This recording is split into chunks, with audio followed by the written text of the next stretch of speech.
नमस्कार आमी Sharmishtha and welcome to Sharmishtha's kitchen. आज के निये चले एसेछि आरो एकटी नतून रेसिपि। आजके रेसिपि रुई माछेर पातला झोल। गरमेर दुपुरे शरीर के सुस्थ राखते रुई माछेर एई पातला झोल खूबई उपकारी। चलुन ताहले आजके एटा बानानो शुरू करा जाक। तार जोन्नो प्रथमे एखाने निये निয়েছি रुई माछ, एकटा माझारि साइजेर रुई माछ निয়েছি। एर मध्य एखन लवण, हलुद, लंकार गुঁড়ো एवं सामान्य परिमाण तेल दिए माखिए नेब भालो करे।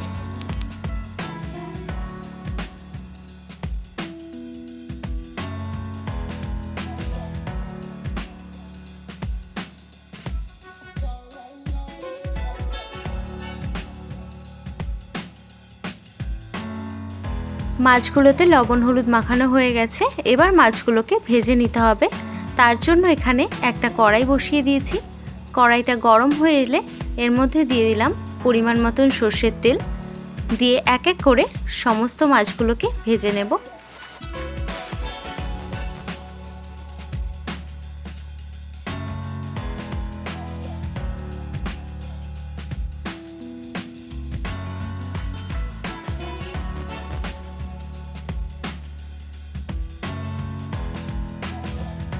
মাছের পিসগুলো ভাজা হয়ে গেছে, এবার এগুলোকে তুলে রাখছি।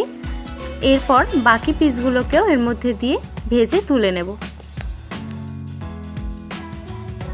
এরপর ওই তেলের মধ্যে দিয়ে দিলাম গোটা গরম মশলা এবং হাফ চামচ জিরে, দিয়ে একটু নাড়িয়ে চাড়িয়ে নিয়ে তার মধ্যে দিয়ে দিলাম লম্বা করে কেটে রাখা আলু। আলুগুলোকে কিছুক্ষণ লাল লাল করে ভেজে নিতে হবে।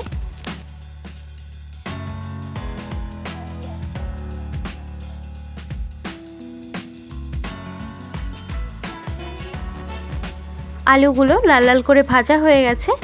এবার এর মধ্যে দিয়ে দিলাম আদা এবং লঙ্কা বাটা।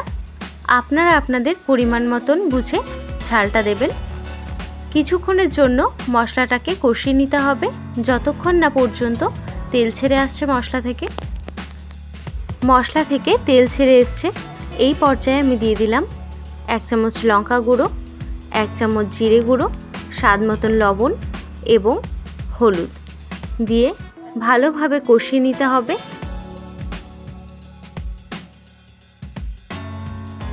এই সময় আমি এর মধ্যে দিয়ে দিলাম মশলার বাটি ধোয়া জল, খুব সামান্য পরিমাণেই দিলাম।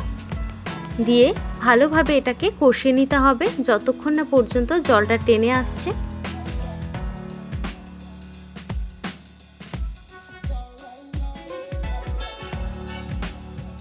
দেখুন জলটাও টেনে এসছে আর সাইড থেকে তেলটাও ছেড়ে এসছে।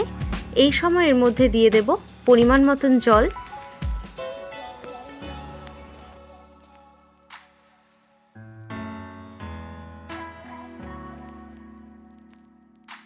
এরপর জলটা একটু হালকা ফুটে এলে এর মধ্যে মাছগুলোকে দিয়ে দিতে হবে।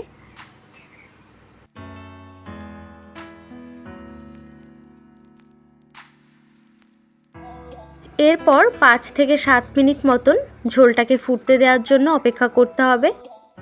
ঝোলটা ফুটে এলে লো ফ্লেমে কিছুক্ষণের জন্য রেখে দিতে হবে, তাহলে ওপর থেকে তেল ছেড়ে আসবে।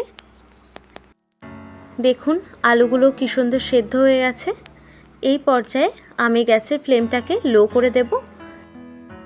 লো ফ্লেমে 1 থেকে 1.5 মিনিট মতন বসিয়ে রাখার পরে দেখুন ওপর থেকে কি সুন্দর তেলটা ছেড়ে এসছে। এই পর্যায়ে নামিয়ে নিলে রেডি হয়ে যাবে রুই মাছের পাতলা ঝোল। রুই মাছের পাতলা ঝোলের রেসিপি আজকে এ পর্যন্তই। আমার বানানো রেসিপি যদি আপনাদের ভালো লেগে থাকে তাহলে অবশ্যই লাইক, কমেন্ট এবং শেয়ার করবেন। এবং আপনি যদি আমার চ্যানেলে নতুন হয়ে থাকেন তাহলে অবশ্যই চ্যানেলটিকে সাবস্ক্রাইব করে আমার পাশে থাকবেন। দেখা হবে আরও অনেক অনেক নতুন নতুন রেসিপি নিয়ে। ততক্ষণ পর্যন্ত আপনারা ভালো থাকবেন এবং সুস্থ থাকবেন। ধন্যবাদ।